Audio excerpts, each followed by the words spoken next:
Kwakungumnyaka ka-2017 lapho umyeni wamabhubha khona mhla ka-12 February. Ngaba lohlupho olukhulu kakhulu ngoba izihlobo zazikhangelele Nkosi lami ukuthi ngiphume kuleliyana guma ngibuyele kwethu. So-ke wangani vele bazalini hhayi akuhlanganiseki kukhuluma.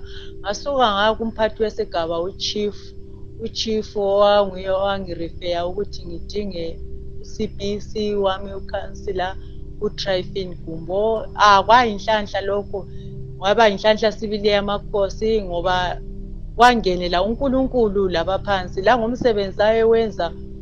uTryphon Gumbo wangamukela ngoba sahlala phansi ngamlandisela udaba lami ukuthi izifuyo sengithathele, umuzi sengithathele, izihlobo zithi ngisesemncane kakhulu akudingeki ukuthi ngihlale njengoba umyeni nami engasekho ngibuyele kwethu.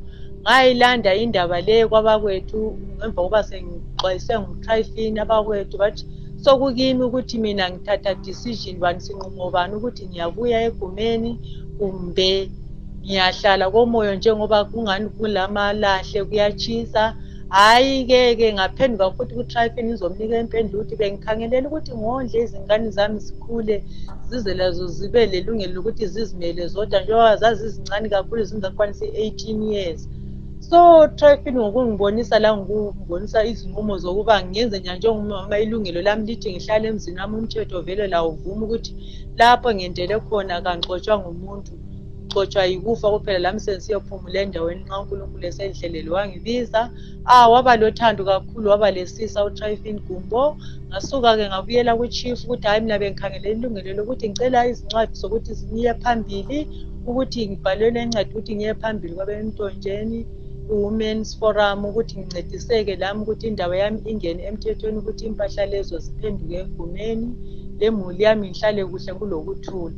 Ngahamba emthethweni, sangena amahlandla azabe mathathu, indaba yami lokhu idlulisela phambili, iphostponda onguye umadala icala lelo lokuba andithathele izifuyo, onguye wayengumkhokheli phakathi kwabosendo engani uyabalekela indaba le, ethi yena hhayi yena njengomuntu owayevele emele abemuli, sesele wabemuli kwakulilungelo lokuthi angikhulule. So mina ngajonga ngisithi hhayi ukuthi angikhulule, angiboni ukuthi ngingaya ngaphi njengoba ngilezingane. Izingane lezi impahla sebezithathile, ngizozifundisa ngani, ngizozikhulisa ngani, ngizozondlisa ngani.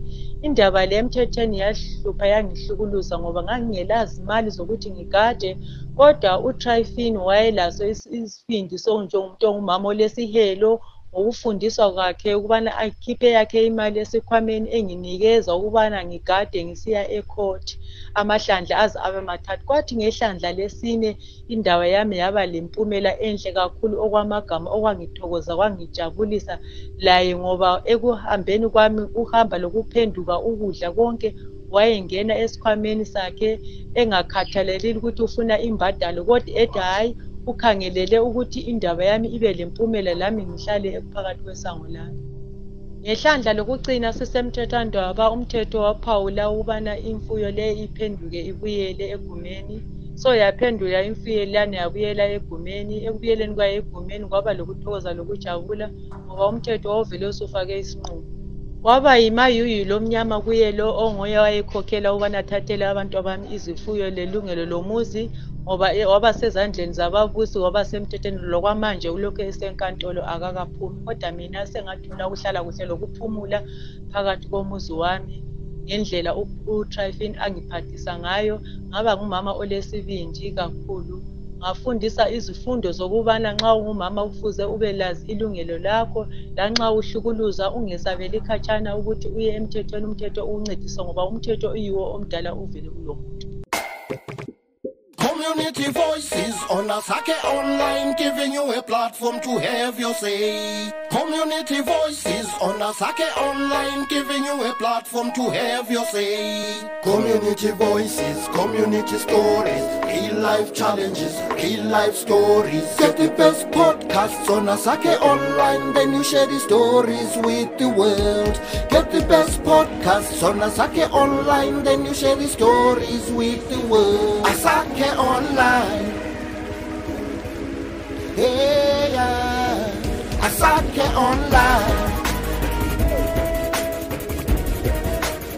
Community Voices Online. You are listening to Community Voices on Asake Online. Have your say.